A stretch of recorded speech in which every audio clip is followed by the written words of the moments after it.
Good morning. This is John from the Springs Mennonite Church. Well, we're picking up here in just a couple days before Christmas the story of the birth of Jesus. This part's found in Luke chapter 2, and yesterday we talked about the angel coming to the shepherds and gave them the good news, and today we finish that conversation. It's found in verse 13 of the second chapter of Luke, and here's how it goes.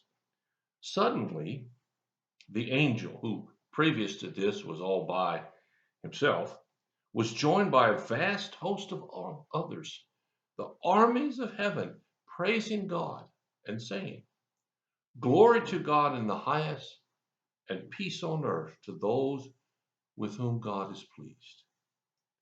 When the angels had returned to the heaven, the shepherds said to each other, "Let's go to Bethlehem. Let's see this thing that has happened, which the Lord had told us about." Well, to try to picture this in our heads, here are the shepherds out there, and this angel comes and speaks to them, and I talked about that. And as wild as that must have been, now all of a sudden, there's a whole host out there. It says the armies of God. Man, I cannot really, as they say, wrap my head around what that looks like. And to these shepherds, these simple men who knew how to take care of sheep, but that's all they did with their lives. They didn't have any formal education. They lived alone. They were probably rough kind of characters. They had a hard life and they did a hard job. And so this angel comes and speaks to them, as we talked about yesterday. And now all of a sudden, they're surrounded by the armies of God, a whole host. And those guys, these extra ones, are saying, "Glory to God in the highest, and peace on earth to those with whom God is pleased." Boy, must have been a heck of a choir. On the one hand, I would love to have been there to see it.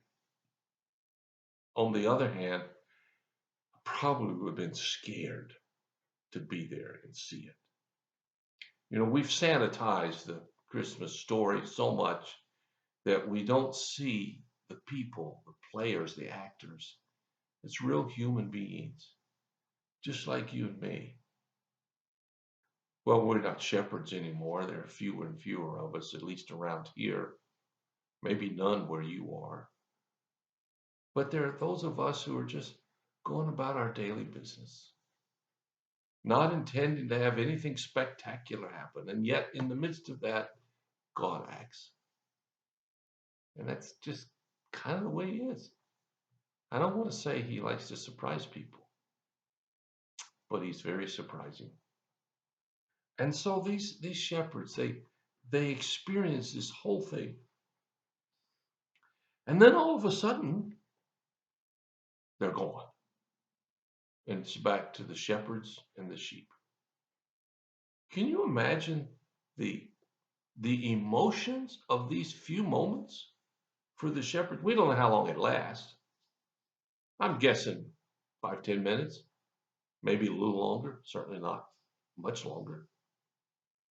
They're sitting there and doing what they do. It's nighttime. The sheep are winding down, the day's winding down, and then all of a sudden, boom, this angel appears, and then boom, this whole crowd appears of heavenly beings singing and praising God. And then boom, they're gone.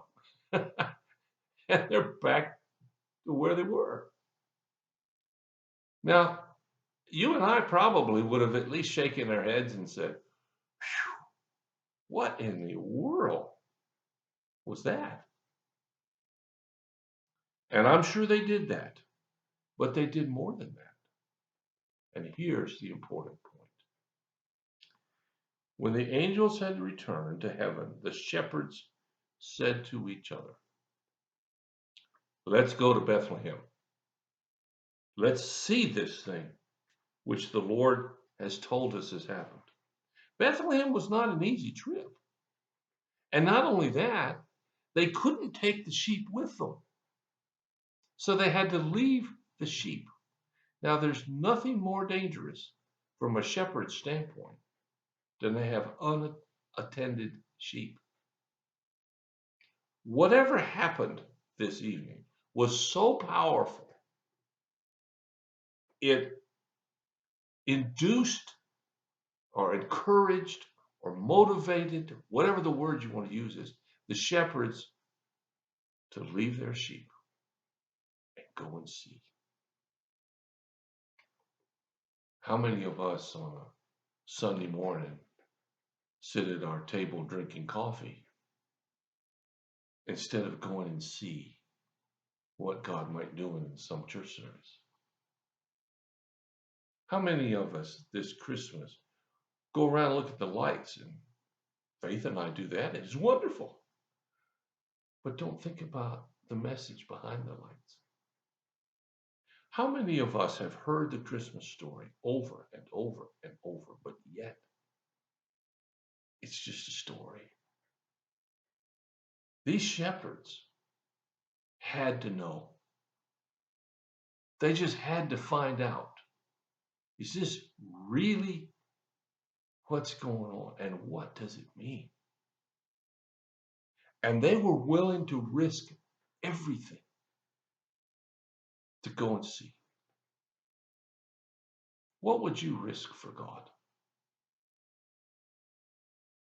Well, if you read the studies about our culture, most people won't even risk an hour once a week or even once a month to be apart. They're too busy. Would you risk your money? Would you risk your things? Would you risk your life to see what God was doing? Well, the shepherds did. Their livelihood, their reputation, even their own lives, they risked to make this journey to see what God has done.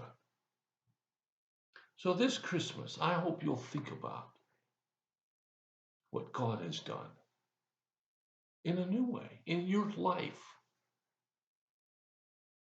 I hope you'll open your eyes and open your hearts and look for God. You know, He's looking for you. In the midst of all the bright lights and the celebration and the present buying, He's still there looking for you. Well, thanks for listening today. I hope you have a great day. I hope that in the next day or two, Christmas will be unimaginable to you. If you have a need or a concern, let us know. We'll do whatever we can as fast as we can to help meet your need. Until tomorrow, you have a wonderful, wonderful time. And I'll talk to you again.